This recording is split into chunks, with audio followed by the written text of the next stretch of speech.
this is really exciting. We've been getting a lot of questions lately, just like, what is your lifestyle like? Which is so very funny, I think, because of the fact that was like the primary thing that I literally would not shut up about when I graduated chiropractic school. Like that was kind of like my main thing, was talking about nutrition and exercise and detox and kind of just like the practical lifestyle, healthy lifestyle stuff, and why to do it.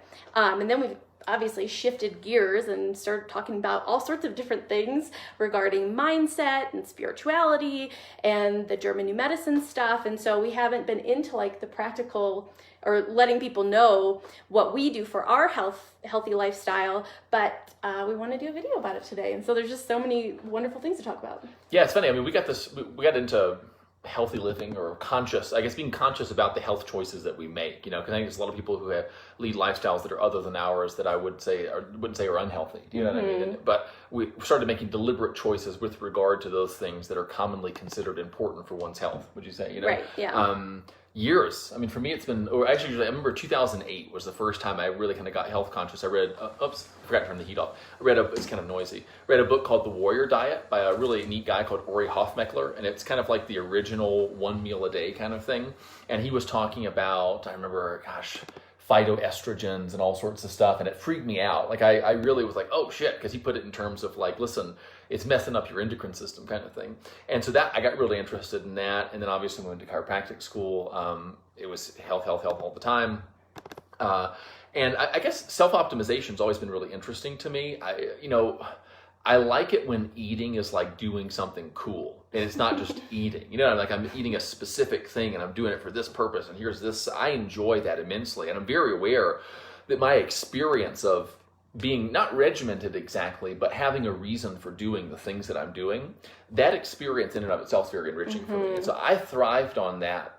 But even back when we thought that was like the most important thing ever. So it's really easy for me to go around and tell other people, you gotta. It's like, it's easy to tell people they gotta do stuff that you like enjoy doing anyway. Your favorite color? She's wearing your favorite color. Oh, lovely. I was delighted. This is my beaver sweatshirt. I was really delighted when you put that on. It's one of my favorite sweatshirts. It's really cozy.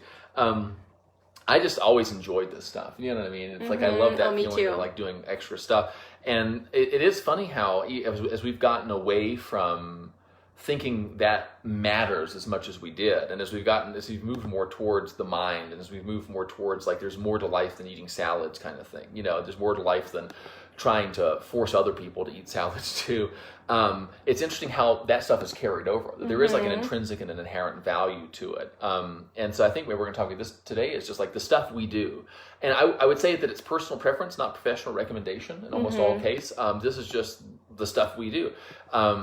Because our whole life, really, I mean, if we're not making this video, if we're not working with clients individually with mindset stuff or with, consciousness stuff, or in some cases with health things they have going on, that's mostly more you, but, we're pretty much living lifestyle things. We're pretty much doing, healthy stuff or stuff that improves the way our body functions and feels. And so we're just going to kind of run down the list of things that seem so common to us. Yeah, and one of the big things too, especially when you're kind of coming from the German new medicine perspective, like a big deal in the way I used to teach lifestyle was like, the reason to do the healthy lifestyle stuff is like this motivation to not develop disease. And, I was under the impression, I really believed that by changing your lifestyle, by, cutting out sugar and shifting the oils you cook in and the quality of the foods that you're eating, that was going to decrease the likelihood, it was going to boost your immune system and decrease the likelihood of DNA damage. And so for that reason, decrease the likelihood of cancer. And so I was very sold on that whole idea. It made perfect sense to me. And it's just that my understanding of the development of disease has changed dramatically after learning GNM, that all of the tissue adaptations, that you could eat the best diet in the entire world, but you wouldn't prevent your body from developing cancer cells after a conflict, because those cancer cells are there for a biological purpose. So they're there for a reason. And eating healthy to try to prevent cancer, it no longer makes sense. However, you still have a body, and you still, I still want to put the very best things in it, because there are toxic dead foods, full of preservatives that just don't like increase my vitality. And, so having proper nutrition, healthy food, clean food that you feel good about, a lot of it really, it's your self-confidence. Like when a person undergoes a lifestyle transformation, for some people, it's like the first time they've done something for themselves. And so that in and of itself gives them an internal boost. It makes them more confident, makes them less, decrease their self-devaluation. And so the whole notion, oh, when you stop eating inflammatory foods, you're going to have, your pain is going to decrease because you've got less daily inflammation from the sugars and bad oils. But when you stop eating sugars and bad oils, you feel so good about yourself. You're like, oh, I'm doing the thing. This doctor, she was really convinced. She told me this story. I've got the story in my head now. And so every time I say no to the cookie and yes to the green smoothie, I feel confident. I feel good about myself. I feel healthy. I feel vibrant. And so, of course, your self-devaluation causing chronic pain, chronic healing phases, conflict phase and healing phase, causing that chronic pain is going to decrease because you are no longer having that psychobiological conflict of feeling bad about yourself for being overweight or not being healthy or not taking care of yourself. And so it's such a profound shift in the why. Why are you doing it? Because it feels really good and I like doing it. And I do still have beliefs about nutrition. Like I do still believe that it's healthier to eat organic food and to not eat artificial sweeteners. And I do still listen to my body, but it's just it just changes so much the reason that you do things. I said this in a video the other day, or maybe it was in Resolve. I used to go to my parents' house when I was in chiropractic school, and I would go into their kitchen and I would take everything out of the cupboards and throw it in the garbage. And I would take this food and I'd take it up to my parents and I'd say, look at this, read this label, look at these ingredients. This is killing you. This is going to cause cancer. Don't you want to see your grandchildren? I would do that to them because I thought I was doing a good thing for them. I know this is true because she would then tell me about what she had done. And what was really funny is that you would describe it to me and you would also describe to me the futility of it. But you were proud of it. Like, so you were proud of the fact that you were fighting the good fight, even though you knew it wasn't going to work. And I was like, God, that's odd. I've never encountered anyone to be so deliberately proud of doing something that they knew wasn't going to work. That's so interesting. And it was like a funny kind of but yeah, I do remember that and there were several occasions that she went up and did this, right? Oh yeah. And the thing is I was so convinced that this was just the thing to do, and that it was me being a good daughter, a good doctor, a good teacher, a very congruent person. And so little did I know, whatever feelings were going on in my parents when I'm doing that to them, I didn't realize that shame, that guilt, that kind of being affronted, feeling attacked by me is more harmful to them and their health than is the Jif peanut butter that has hydrogenated oils in it. You think your dad was ashamed? I don't think No, he was. I don't think he was. Her dad's a very kind of emotionally solid man. He doesn't have a lot of. He can take a lot. You know what I mean, and respond with equanimity. You may not even hear the words I say. That's a skill. That's a good skill. It's funny. One of the things for me is that I remember from a very early age, like I grew up and we were kind of indiscriminate eaters. We just ate what was put in front of us. What the grocery store put in front of my parents, they bought, and what my parents put in front of me, I ate. That was pretty much it. And periodically, as a part of just kind of growing up and becoming self-aware or coming into contact with different cultures or whatever, I would encounter, there'd be a kid at school like that. Back in the 90s, there was like literally one kid in the school that didn't eat junk. And their mom would make them. I remember the kids, like they had like a pita pocket and had like alfalfa sprouts and this really lovely stuff. And you're just like, 90s health foods. What is that? Well, and it was interesting. I want to eat that. And then they didn't eat the other stuff. And I thought, that's interesting. And there was a part of me that's like, oh, okay, so that and I wasn't offended, but I was just kind of computing. I was like, what's implicit here? This crap is good enough for me, but not good enough for you, huh? And I remember, you learned about certain things like in Jewish traditions, not eating pork and all this different stuff. And it always interested me, not because I wanted to quit eating pork necessarily, but because I was interested that there were people who made a deliberate decision not to eat certain things. And I remember there's this line from the show Hannibal, which actually was an excellent show, and they canceled it because it was like a drama. It was like really more like a movie than a TV show. And with the character, like Hannibal Lecter, he's a kind of a creepy cannibal and all this stuff. But he's a very kind of classy guy, and he's extremely conscious and very aware. And he wears nice suits, and he prepares these beautiful meals. They happen to include people all the times, but they're also beautifully prepared. So people don't even realize what they're doing.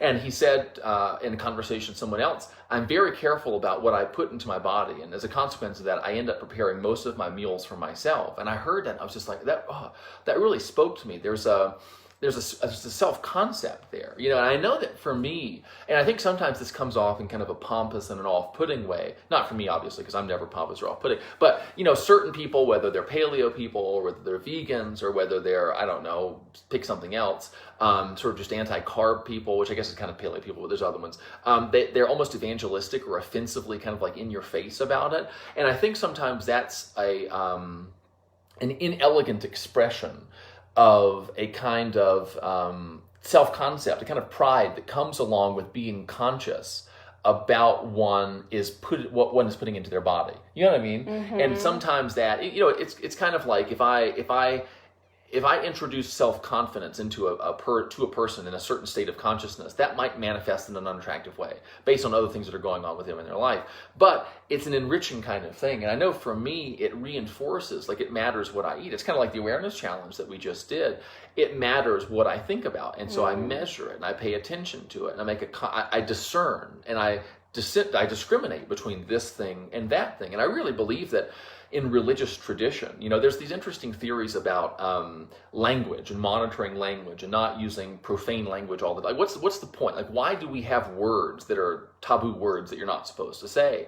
And the theory is that having those things that people know about but they're not supposed to do, it exercises the self-control muscle. It exercises and it gives you something to feel good about not doing, although that doesn't always work out that way. I think that dietary restrictions in religion often plays the same thing. Well, for one, it helps the group feel different from other people. That's a self-confidence booster. I'm very conscious of being different from them, because if they're over there and they worship someone and I worship somebody else, but we're both shoving McDonald's down our throats, we're pretty much functionally the same. But if I'm special and I only eat certain things in a certain way and it's highly ritualized and all this, that can have a very kind of positive impact on one's self-concept. Mm-hmm. I think it can be oppressive too if you're just not into it. But I think that the cool thing about paying attention to how you feel when you eat certain things and making decisions about how you're going to eat moving forward on the basis of how you feel, it achieves that same thing without it having to be standardized. You know what I mean? So like now, I eat the things I eat because of the way I feel after I eat them. You know what I mean? And if I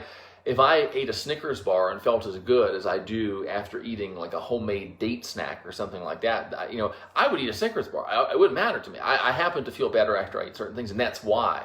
And I think an understanding and a knowledge of that, so that it's truly a decision that you make for yourself to please yourself and to enrich your experience, versus this constant kind of worshiping of false idols that is, let me look outside to an authority. Doesn't matter if it's a dietary authority or, hey Gratzina, or a religious authority or a social authority. It doesn't matter who it is.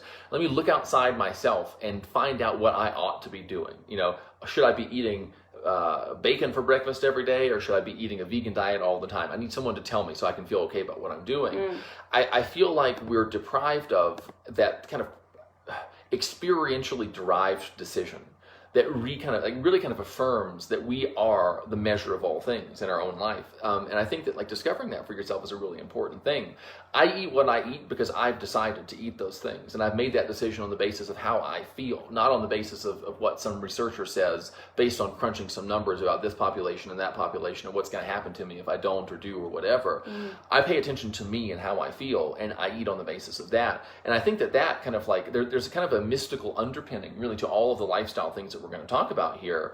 And it's the difference between, false gods and things that just sort of enrich your experience. I mean, and that line, it is such a razor's edge, because as soon as you decide that a thing is good to do, there's this, it's so easy to forget that the reason that thing is good is that you have decreed in consciousness that it is good.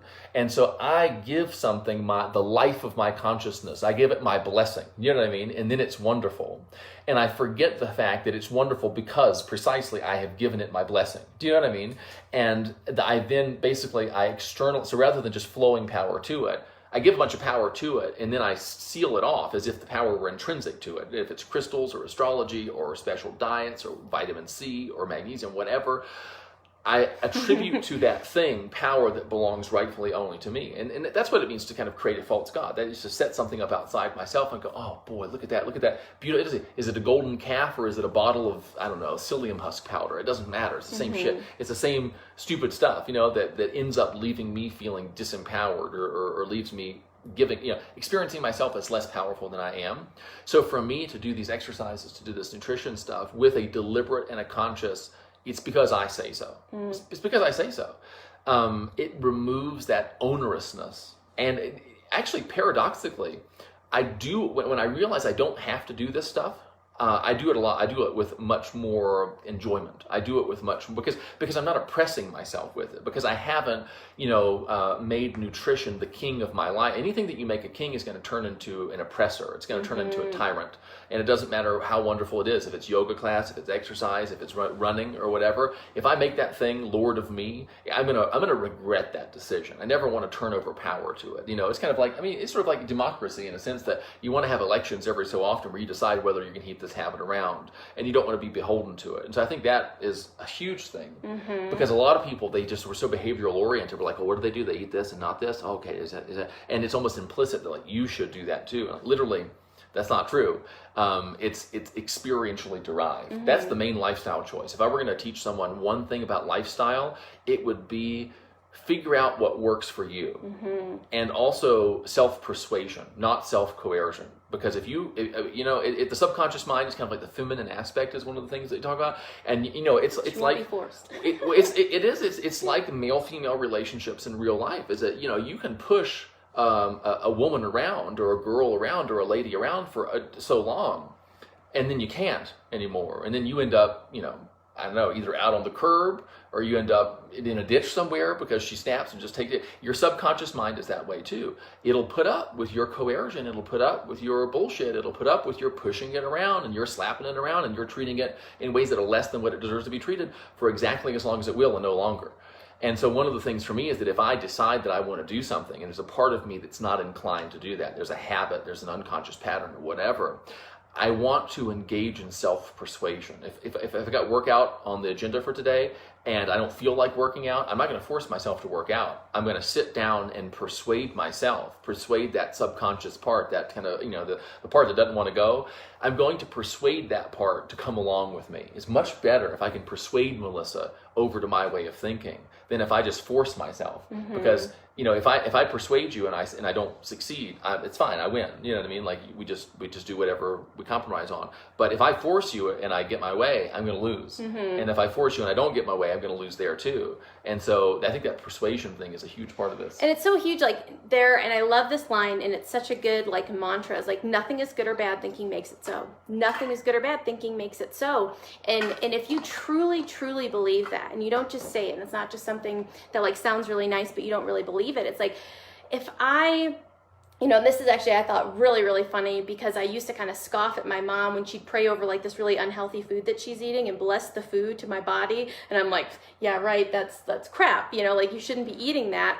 And the thing is though, is that can have so many different, it has to do with her unique way she's seeing it. If she blesses the food and feels great about the food and feels like this food, I don't care. I know that this is what I want to eat. This is good for me. Truly, if a person believes that food does not cause a conflict within them. But if they say one thing and truly deep down believe something different, they will get the result of what they believe, not what they're thinking, not what they're saying. And so that's just such an interesting thing to think about. Nothing is good or bad, thinking makes it so.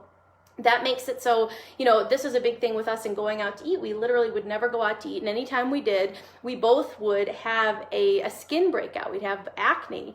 And I was convinced, and I convinced you probably, that it was because of the bad oils that they use at restaurants. They always use canola oil or vegetable oil, and I thought the inflammatory oils, when I ate them, caused inflammation that caused an acne breakout, and then it happened every single time. After learning German New Medicine, it's like, no, that's a feeling soiled conflict is what causes acne. And so every time I ate something that I deemed was soiling, because how many millions of people are eating that every single day and have perfectly clear skin? And you can't overlook that, I was very selective in the things that I would look at and say, oh, this sugar causes this bad thing, and this food causes cancer, and it's like, okay, well, what about all the people that are eating that and don't have this bad thing that you're scaring everybody about? And I just kind of would overlook it, because it didn't fit my storyline. It didn't fit like what I was. Common theme of people, by the way. What I was trying to pitch, and so therefore I just kind of like would ignore it. And it's like, oh, well, what about the person who was super healthy but got cancer? And then we'd have some kind of mysterious answer to how that could possibly happen, although they were doing all the right things and they were getting adjustments and they were, they didn't eat toxic stuff. What about them? And so that's where German New Medicine's like, oh, you can eat perfectly healthy, still have a conflict, still stay in that conflict for a long time and have an intense healing phase that gets diagnosed as a certain disease or condition. And so it's, a lot of times people will feel betrayed when they've eaten so healthy, and then they end up with the diagnosis and the whole story of the person, the guy who smokes and drinks and does all sorts of stuff and doesn't think anything of it. And I had this thought the other day. That's so interesting. And this is the person too, by the way. This is the kind of the classic kind of like Job situation, right? I did all the right things. I said my prayers. I did the rosary. I did the this, that. I went, I celebrated all the rituals or whatever, and I'm still getting the shaft. What's the deal? And it's like, well, listen, this is very interesting. There's a part in the Old Testament where the God, your awareness of being, is personified, says, don't bring me these vain oblations. He's like, your incense and your smoked meats and all this crap that you're offering to me to try to make me happy, it's pissing me off, is essentially what he was like. He's like, it makes me sick. I can't handle these solemn gatherings and all this stupid crap you do to try to make me happy. For a lot of people, eating that broccoli, that celery juice, those things that they loathe, and depriving themselves of the things that they want, they think they're making whatever their idea of God is happy. And maybe that's biology or their genes or health or Dr. Mercola or, whoever it is who's the authority.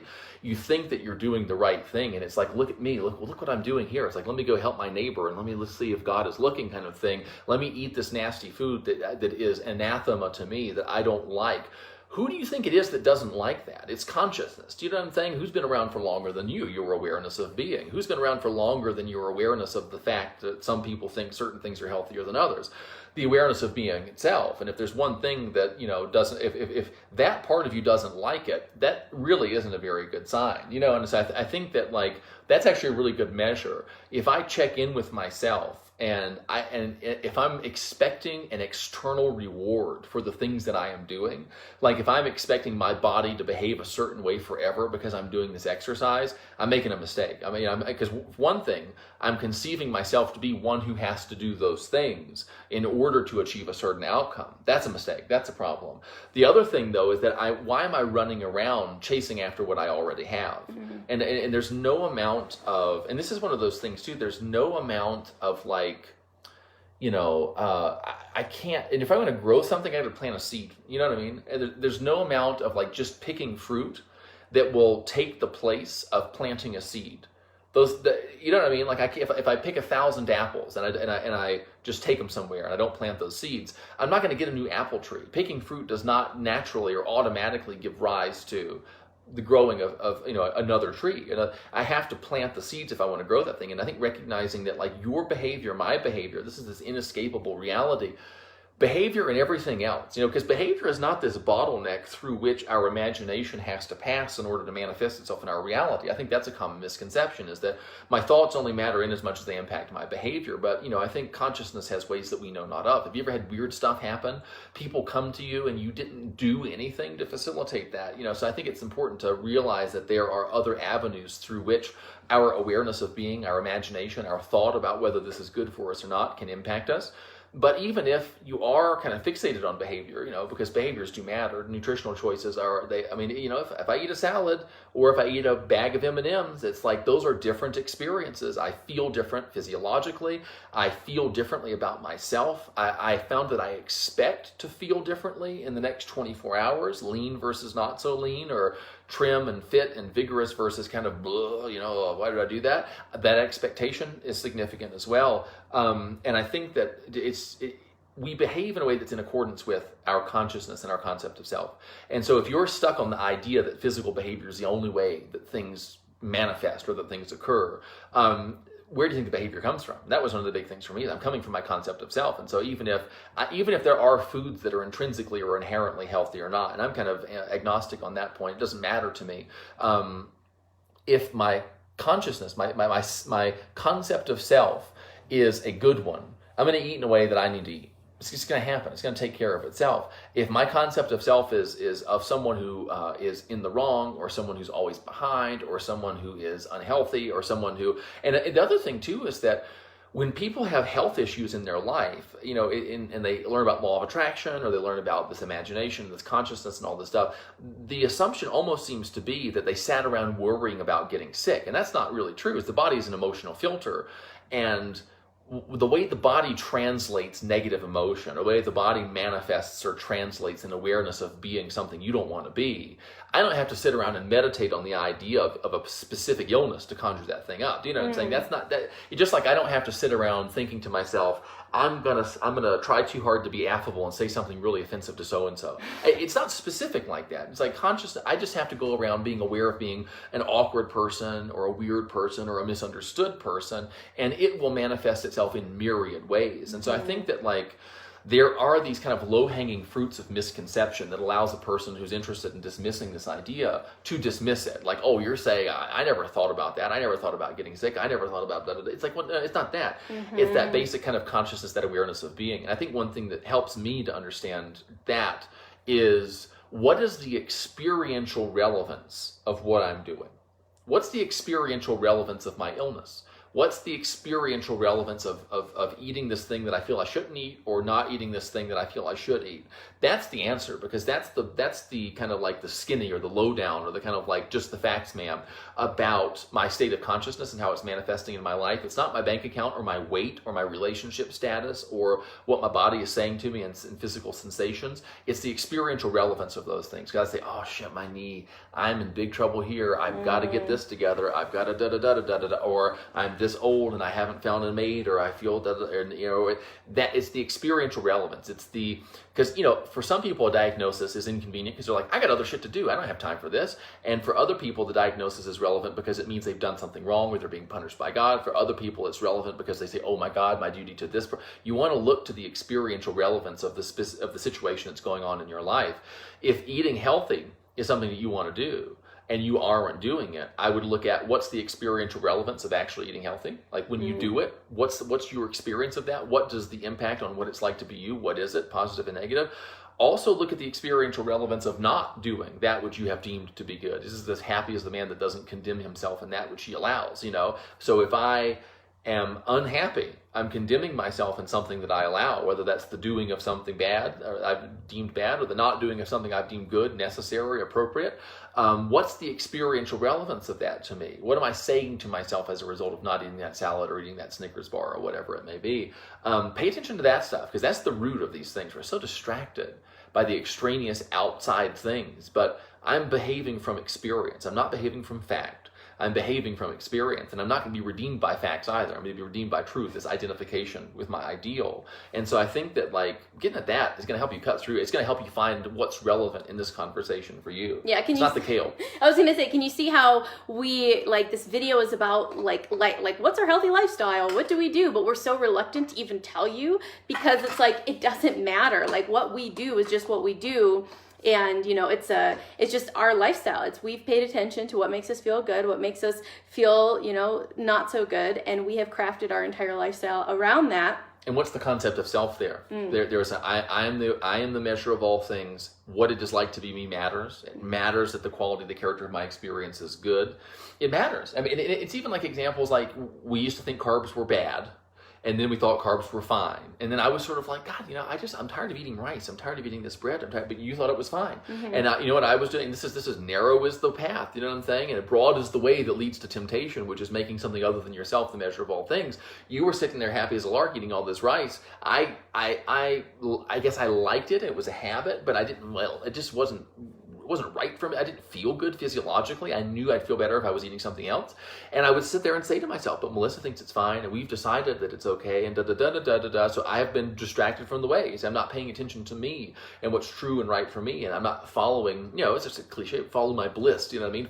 Move towards warmer, move towards better, move toward that better feeling. And so I thought that was an interesting thing, that if you, and that's a funny thing too, because it's like there's two basic paradigms. It matters what you eat and do in lifestyle, or it doesn't, and you pick a camp, but you don't realize that that's just more camp picking. It's just like meat or no meat, vegan or something else, vegan or paleo. It's like you choose a camp and then you're confined to it, and then you start adjusting yourself to ideas rather than making those ideas your servant or things to enrich your life. And so it's like, if you decide nutrition doesn't matter, because you get into consciousness or law of attraction stuff or whatever, not that that's necessarily what happens, but for a lot of people it does.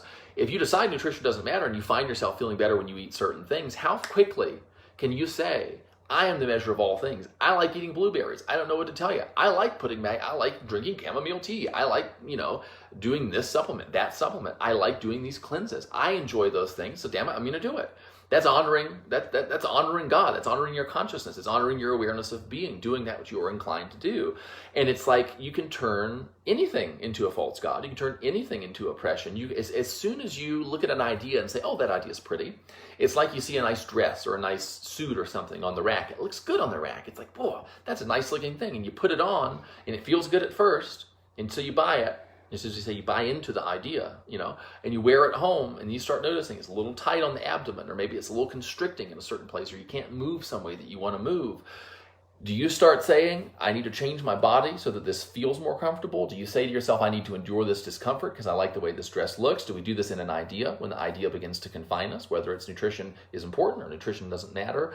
If I put that thing on and it starts to feel constraining to me, how quickly do I throw it off? Cast it off and find something different. You know what I mean? And that's why, like, the easiest thing, the thing people want, the thing people love, the thing like people are making big bucks on this time of year, is give me a plan. I just want a plan. Show me exactly the foods to eat. I will eat those foods. And I've been there, and I'd read a book and I'd get so into the paradigm and the person, like, they'd pitch their story, and I was like, oh, that makes perfect sense to me. Like, I read the 80-10-10 raw vegan diet back in 2009, and I did it for a month, and I was like, and I actually didn't feel very good while I was doing it. I did it to clear up acne, but it didn't clear up my acne because I didn't realize the other things that were at play. It was really frustrating because I'm like away at chiropractic school, and I'm like an adult, and I'm on my own. I'm like, why do I have this acne? This is really frustrating.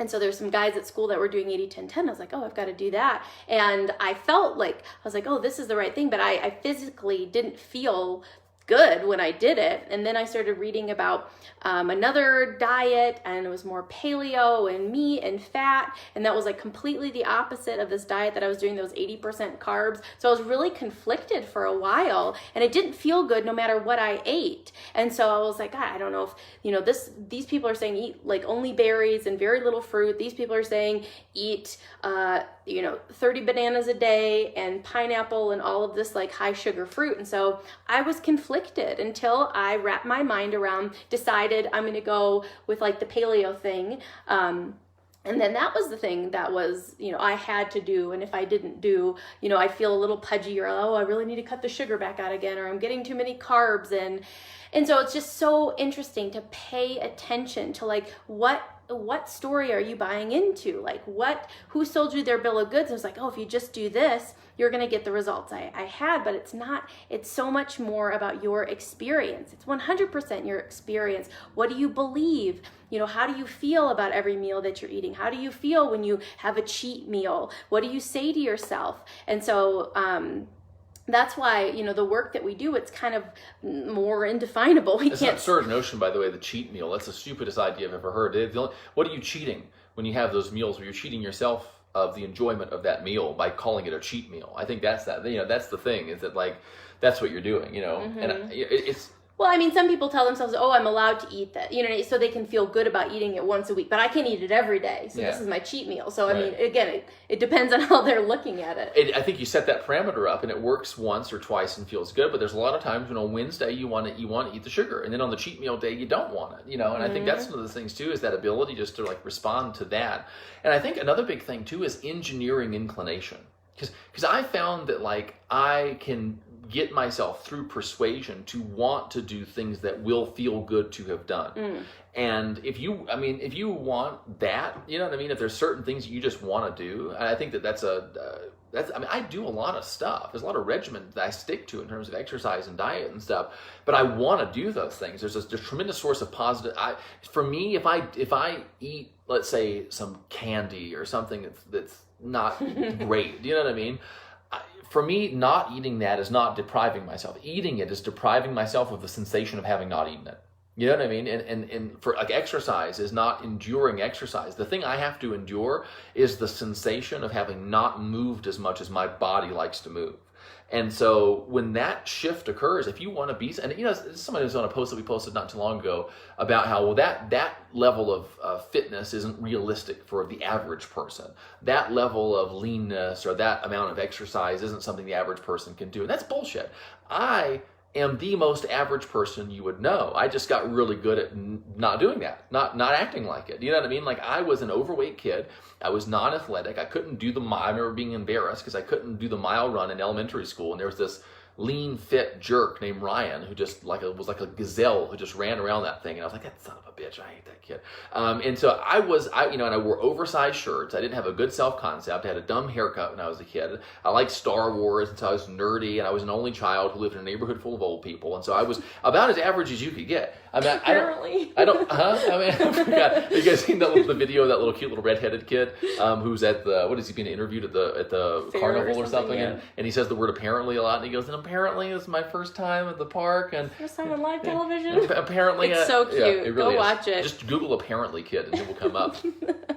And what's really funny about that is because I was raised in large part by my grandparents, and they had a specific way of older people in the South use certain words a lot, evidently and apparently. And so it's like, I know that kid was raised by his grandparents, and sure enough, his granddad was the one that was there. It's like, I'm a kindred with him. But anyway, people will sometimes say, you know, this or that isn't realistic for me. And I am that person. You don't understand? Like I'm you. You know what I mean? Like and it's weird because I used to think of myself as not being athletic, and as long as I did, I wasn't. But I went, and I just gradually started to change how I thought about myself. And as I changed how I thought about myself, the things I thought about changed. I didn't go from conceiving myself to be unathletic to conceiving myself to be fit and healthy and, good at lifting weights and stuff.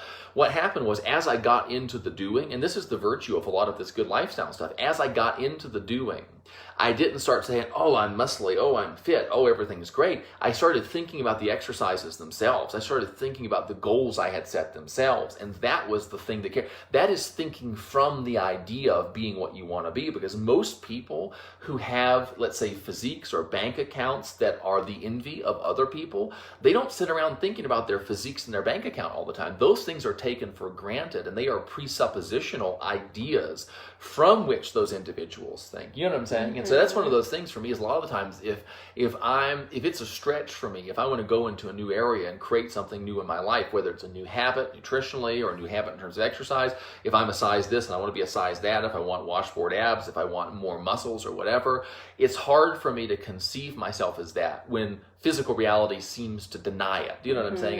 That's not who I am. It feels silly to even think of myself in that way. Well, don't think of yourself in that way.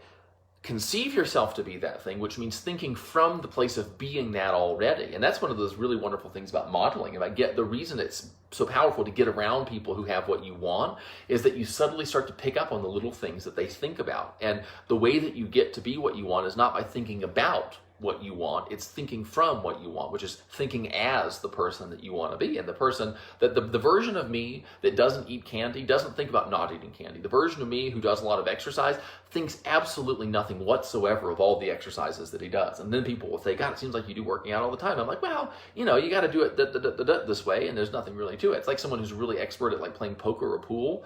That people, you watch what they do and you're like, oh my God, that's incredible. Or playing the piano. And to them, they understand that they're doing something impressive in a way, but they have to experience it as no big deal, because if they didn't, they couldn't do it. You know what I'm talking about? And I think that's one of those things is creating that transition in your experience, so that it's making an idol out of the healthy lifestyle, and you put it up on the pedestal and you say, oh, there, I don't know, like, there it is. I can't do it. I can't imagine that. I can't even go 2 hours without drinking a soda, or what. You put it up there and you make an idol out of it. The problem with putting things on a pedestal is that you put them above you and make them unattainable, and you just don't do them. You know what I mean? And you maintain that distance between you and the version of yourself that you want to be, because you predicate like your consciousness of being that thing and the good feelings that come with it upon behaviors that can only come from the consciousness of being the thing and the good feelings that come with that awareness. So I guess we can move into some practical stuff, like what we actually eat, just because that's just fun to talk about. We just eat the air. Well, I guess people... we actually don't have to eat. We're so focused. We just breathe air, and we're fully sustained. So we eat... What do we eat? We eat meat. We eat organic meat. We try to get the very best quality that we can in the area we happen to be living. Grand Rapids is a great place for really great quality meat. So it kind of changes as we've traveled. We get our food at different locations, and so we just get the very best quality that we can. We drive down to the farmers market once every couple weeks and get a ton of eggs, because grocery store eggs, refrigerated eggs, are gross to us. They don't taste good. They don't cook as well, and so we get eggs. We don't refrigerate them.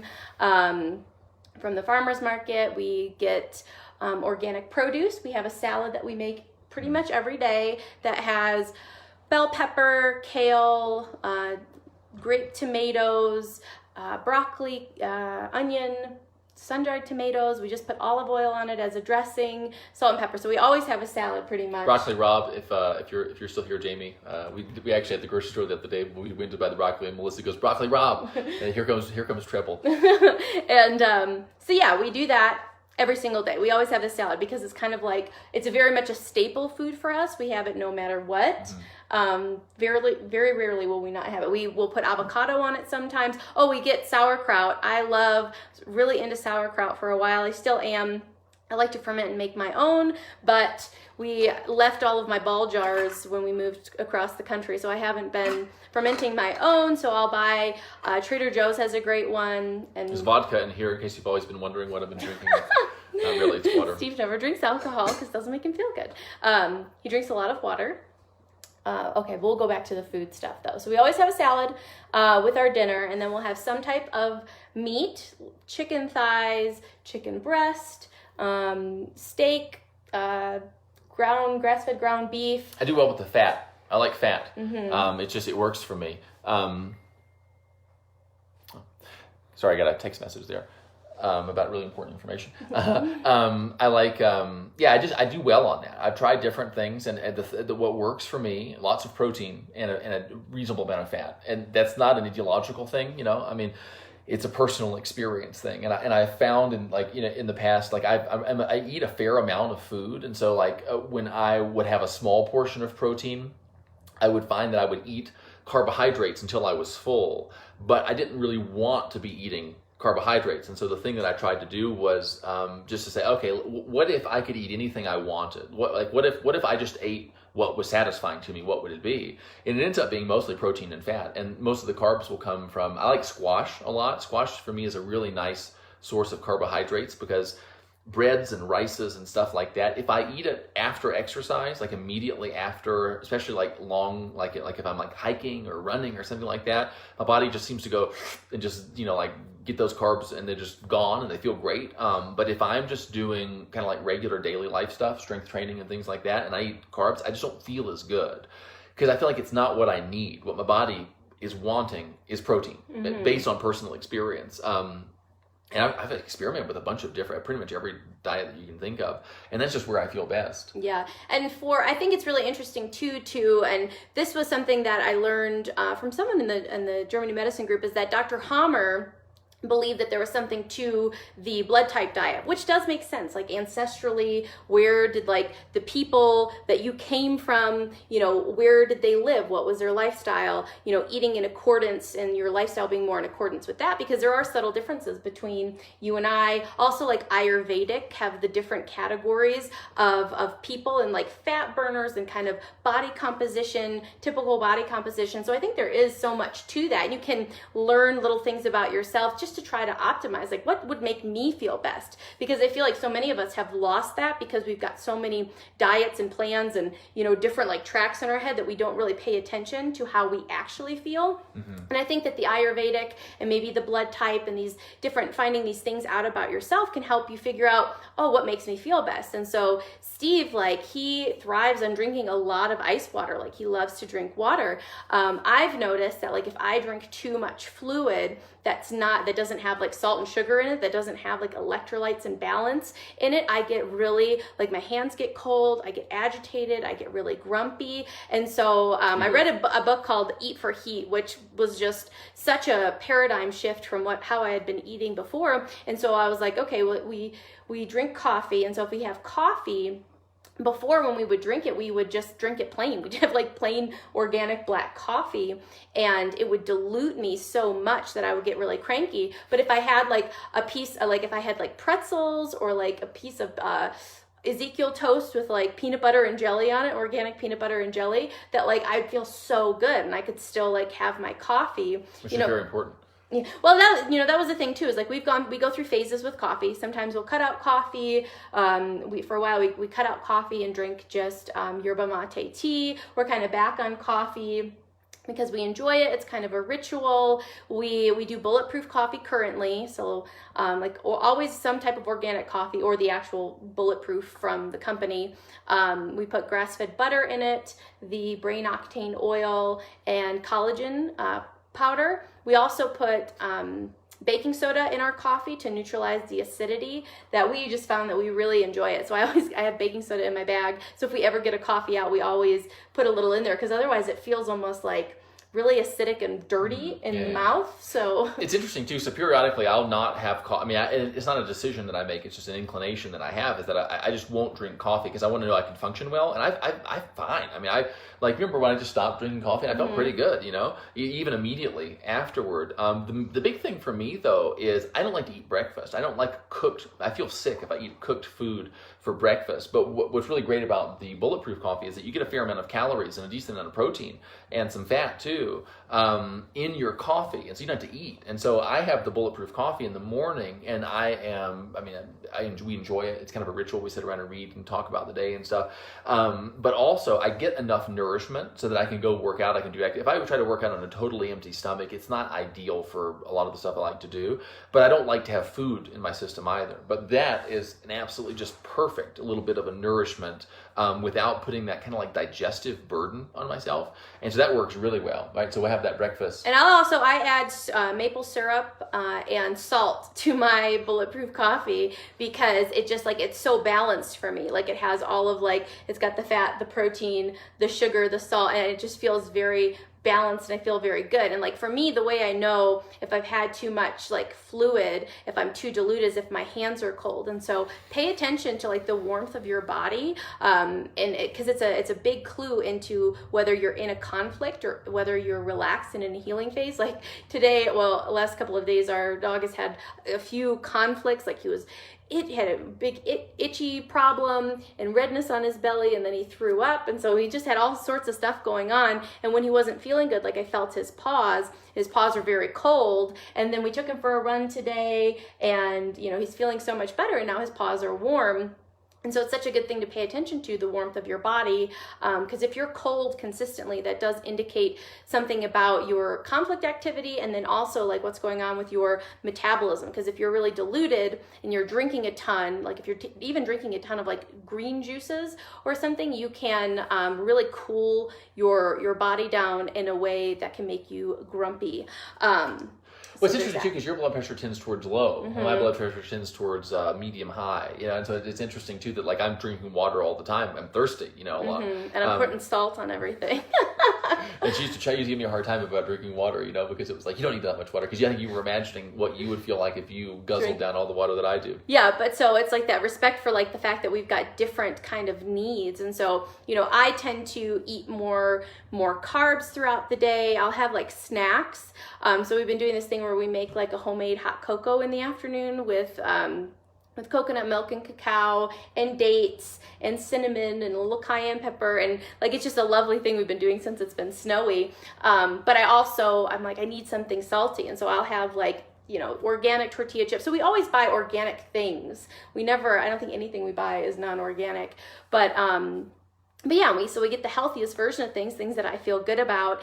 And yeah, so we'll have leftovers for breakfast a lot by the time you finally eat breakfast in like the early afternoon. I used to like be really like, oh, don't eat bacon is bad, but like we've been loving some good bacon, so so we get the best quality that we can find at the stores near us. We have bacon and eggs for breakfast, leftovers. Dinner is always some type of nice meat, a vegetable, or like sometimes we'll do taco night and I'll make like it's pretty fun. Really, these are quesadillas with organic cheese and black beans and chicken and salsa, and so that is a really fun meal that we like. I think something important in terms of your diet and finding like your set point, and this is true for me, is sufficient physical activity and sufficient muscle mass. And when I say muscle mass, I'm not talking about you've got to be a bodybuilder or anything like that, or even anything that would be that you could see if you had like your regular clothes on. I'm not talking about hypertrophy like blowing up. But you figure out what your body needs when you put your body in a position where it is getting sufficient physical activity as a stimulus. That's what I have found, and that's how I've settled into my version. I mean, I have a friend who was totally vegan and started working out and stuff like that. And he was like, man, I found myself just kind of craving eggs, just wanted some cholesterol, wanted some fat. And I think that was probably a good thing for him. He needed it, and I think that the exercise was the thing that brought a need that he had, not necessarily saying everyone, I don't know, I don't care. But for him, it made it very, it made it salient for him what he was missing. And I find that like if I'm not moving properly, it's kind of like the more deficiencies that I have laid on top of each other, the easier it is not to notice any of them, because it's just kind of like the sinking tide brings all the boats down. But as I begin to address one deficiency, so if I've got like a movement deficiency, which is like I'm just not moving as much as would make me feel maximally wonderful, because the body is a source of great somatosensory pleasure. I mean, this is the reason we have a body, is so we can move it around and feel good. You know what I'm saying? It's what it's all about. If I start moving, and if I'm moving sufficiently, and if I'm particularly if I'm generating muscle, putting a little bit of lean muscle in my body, it does good things for my metabolism in a way that makes it very obvious what I need and very obvious what's missing. Because it's like, if you hear a child sort of whispering, I need help from the other room, you may not really hear it or respond to it. But if you hear a scream, you're going to say, there's no question that there's the child needs assistance in the other room.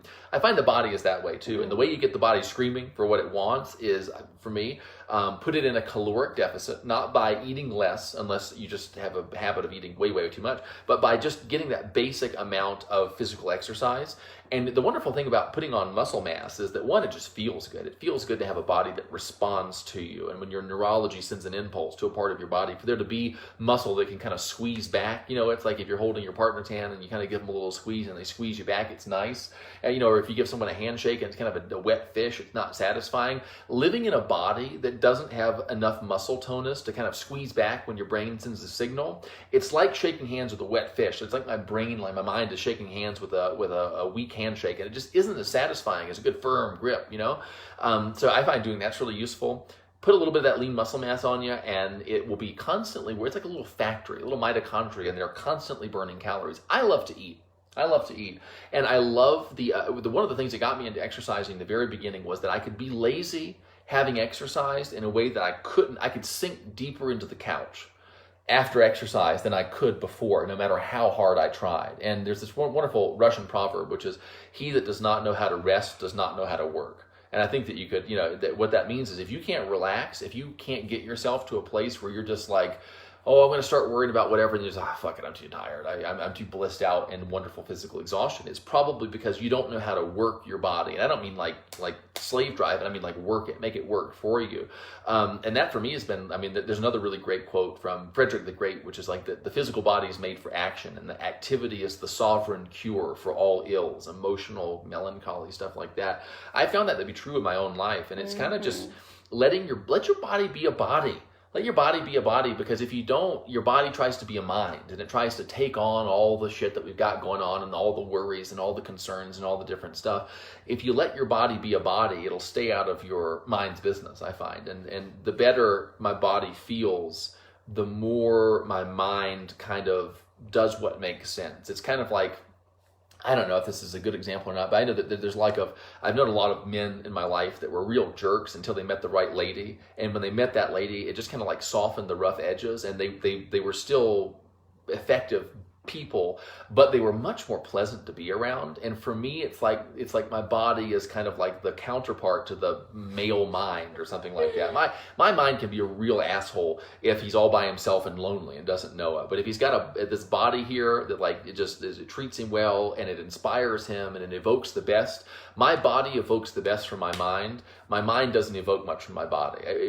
My body truly is my mind's muse. And if I go out and do my workouts and I'm doing all this different stuff, my body's just great and it's saying, or my mind's just great and it's having wonderful ideas and it's. If he doesn't exercise, it's bad. It's like if he's got an off day, like he's got to at least do some movement. And Steve, you again, is a unique thing to you. You're very kinesthetically focused. That's like true. Your body, your feedback that you're constantly getting from your body plays in huge for your mood. Speaking is a feeling based thing for me. It's like every word that I say is a translation of a sensation in my body.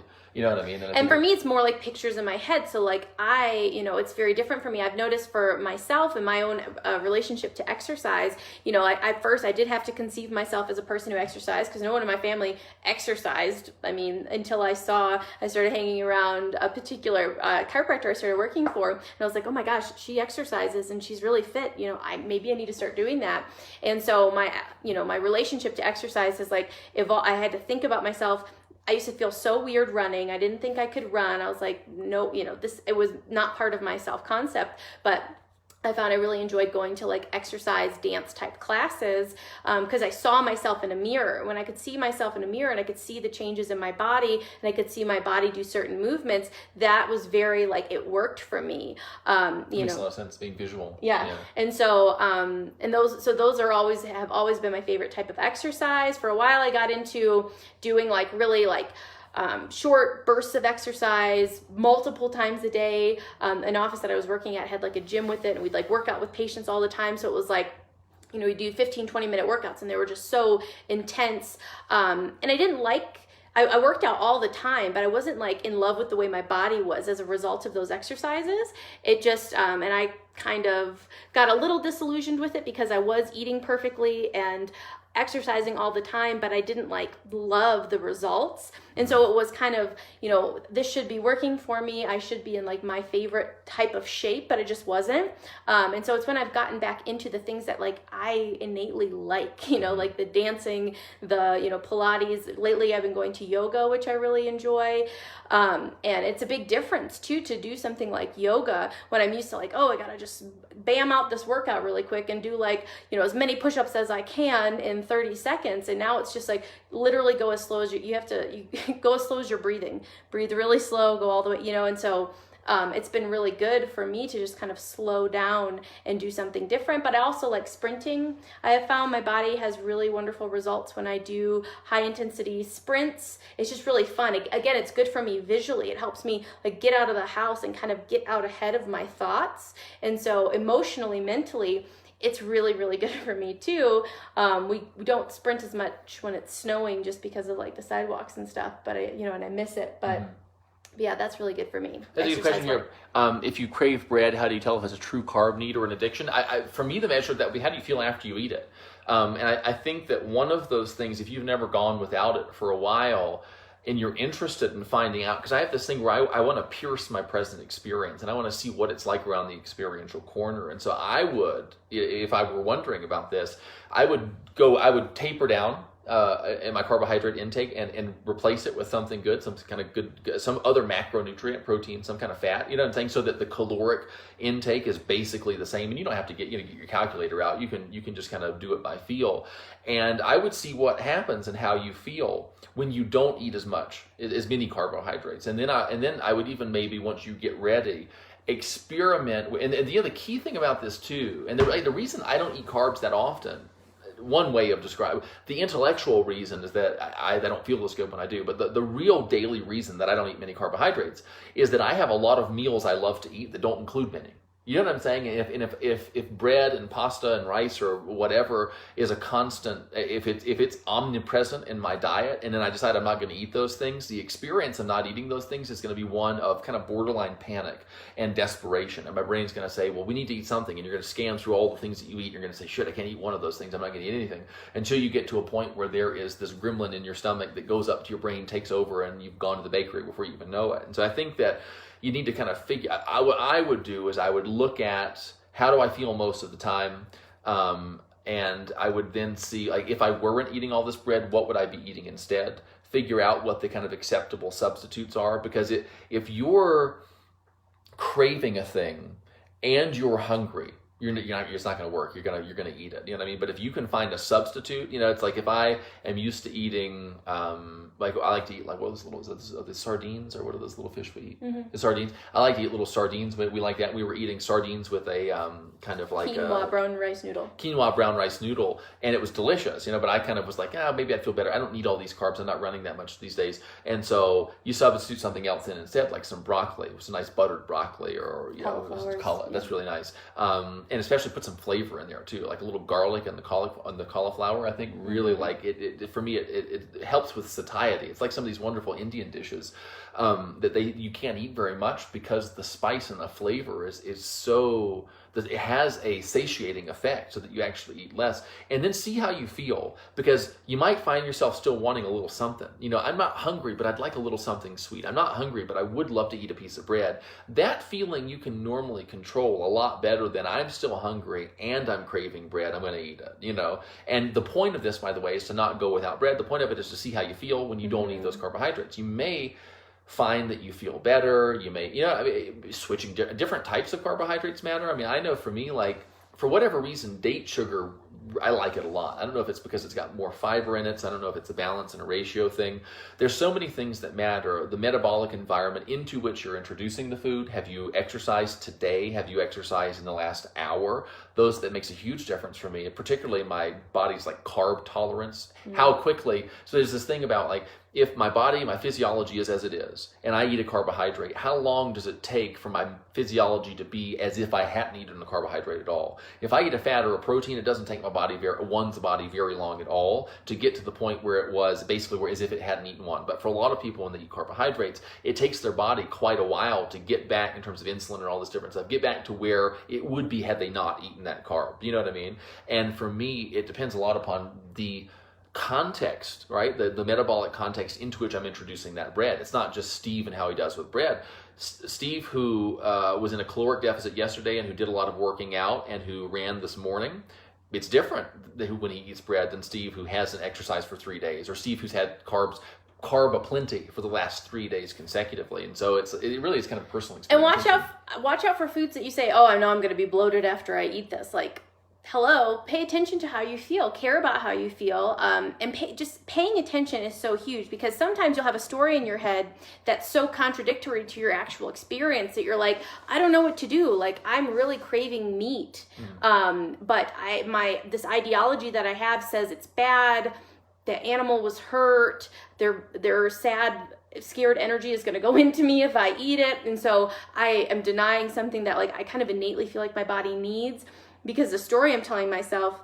And like, that is, that's fundamentally just denying your body what it's calling for. And so I felt like that a lot of times with certain other foods, like something sweet. Sugar, it's just so bad. It's going to cause cancer and cavities and all this inflammation. And so was your thing little daggers, little knives? Oh yeah. Yeah. There's a very visual representation I gave to people at seminars where I was like teaching people how to prevent cancer with lifestyle changes. And I was like, think about every time you eat sugar, that it's like little daggers in your bloodstream, so that they had this visual representation of this horrible thing happening. And the thing is it, that scary stuff doesn't necessarily like prevent the behavior. It just makes you feel guilty and bad after you do it. It's kind of like and beat yourself up. Punishing robbery with death it doesn't necessarily prevent people from doing it. They just are really worried that they're going to get caught. Yeah, and so pay attention. Don't let the story that you've bought into as far as like what lifestyle is the best and healthiest and nicest for the planet and whatever. It's like, what do I want? What is my body wanting, and listening to that? So So supplements was another thing I wanted to talk about. In the past, we've done a lot more supplements than we currently do right now. And one of the supplements I kind of feel like is just most important as far as like nutrient depletion, because,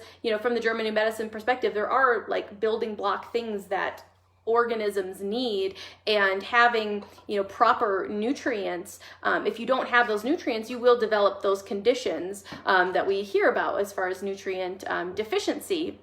So I think magnesium is really important. Everything else we get from our diet. We have a very good diet. We eat fermented foods. I like kombucha. So in the past we've taken a probiotic. In the past we've done fish oil. In the past we've done like detox type things with charcoal and nutrients and all kinds of stuff. But yeah, we kind of just keep it simple these days with our good diet that we like. As far as sweets go, we do we'll make desserts with dates. Like I'll make Twix bars, and it's completely, the whole recipe is replaced with dates and cacao and maple and coconut flour. And we love these little honey mints from Trader Joe's, and it's just honey and peppermint oil and cocoa. And so we'll have a little after dinner mint. I like sweets, and that's one of the things too that is that like one of the reasons I kind of pass on carbs sometimes, or like the bread, the starch kind of stuff, is that I just rather have my protein, my fat, and my sweet. I just enjoy that. You know what I mean? And so I think layering like a starch and a sweet on each other is like overkill for me. I found, and so like doing one or the other, and I'd much prefer to eat just lean protein and fat and then have a dessert than to eat pizza. Say it's just the thing that like it's the way I kind of like to go. I like pizza. I like the salty, buttery carbs, and then also the ice cream. And I've told myself that is good for me, like because of like the good like nourished feelings that I have after I eat it. It's like, oh, I feel so satiated. I tell myself, oh, this is so good for me. My hands feel so warm. My metabolism feels warm. I feel fully fed, which I actually think, and I also think for women, paying attention to like your cycle and the certain things that you're craving, because there really is like this cyclic like way that you can pay attention to your body rhythms and eat in tune with that. And there's something about like a nourished woman. I mean, think about how when women are underfed or malnourished, like they stop having their period, and how that's just a sign that like she's in conflict. There's not ample food available. And so when you are eating, and that was something about the Eat for Heat diet, which I really do think is very good, especially if you've, and I used to scoff at this name, like, oh, medicine has a name for everything, orthorexia. So that's like being obsessed with eating healthy. And I was like, you can't be obsessed with eating healthy. And you really can. You can be so obsessed with eating healthy that it's unhealthy for you, that you're so neurotic about it. And I kind of was there for a while. It's kind of the letter killeth and the spirit bring to life kind of thing. Like you can turn anything into a absurd religious, pedantry. And I feel like nutrition in particular is it, and that's a human mind thing. There's nothing. I don't think there's anything wrong with spirituality or with nutritional interests, but we have this tendency, it's that clamoring for kings. It's that like I want something outside of myself that I can genuflect before and attempt to propitiate. And it's the food pyramid or the alternative food pyramid or this religious, I got to do this. I have to wash. I have to say this mantra 70 times. I got to wash my hands 70 times. It all comes down to the same ridiculous stuff. And ultimately, and it's that creating that second cause. Yeah. And kind of returning back to like your consciousness. And I think just noticing, who and what am I conscious of being as I'm eating this thing? Who and what am I conscious of being because I'm eating this thing? Who and what am I expecting to be and kind of projecting into my future as a result of eating this thing? And that's, for me, a lot of the time, I eat the way I do because it's easier to conceive myself to be my ideal when I eat that way. And it's just, why bother trying to change that when it's like, I don't mind eating this. I don't wish I could eat more candy than I do. I'm fine with it. And so I don't bother. But if you really want to do something, you practice. Like, can you sit there and eat that cake and conceive yourself in that moment to be lean, happy, fit, healthy, everything really wonderful? Because and then that's something that I've worked on, and I like the way it feels. Like I'm just the kind of, like I've told myself I wasn't always this way, but I started telling myself I'm the kind of girl I can just eat whatever I want. It doesn't like change my body. Like I just eat what feels good. I eat what feels right for me. And so like I make great choices, but like I also, will go down to the grass-fed burger place and get like a bacon burger and fries and a milkshake, and I can literally, like, I believe that that's one of the healthiest things that I can do, because I enjoy the entire experience and I feel so nourished and warm after. And that's just something that I really got from the Eat for Heat book, is like that, just that overall warm sensation and feeling totally nourished, and like, oh, my body has everything that it needs, and believing that anything that it doesn't need, it's not going to hold on to. And so I've created that reality for myself. So I feel like I can eat anything. And so while we don't eat a lot of processed foods, the other day we were at Sprouts and there was Annie's organic pizza rolls were on sale, and I was like, oh my gosh, that seems so fun. I totally want those pizza rolls. And so I got them and I ate them, and Steve didn't eat them, but I did, and I loved it, and I totally enjoyed it, and it was just the perfect snack for me. It was fun having him around. It was exciting. Racine is really lobbying for our love here. She loves good bacon, she loves collagen, she likes strength exercises, and I don't think she actually That's why we're on the same wavelength. Her diet is 90% chocolate. I think she means probably desserts, but anyway, I like that. She probably means maybe mostly cocoa, like cacao. Like, well, see, I can tell you something about where my headspace is that I see that and I think, a diet that's 90% chocolate. You only eat chocolate. That's good. Probably good for you.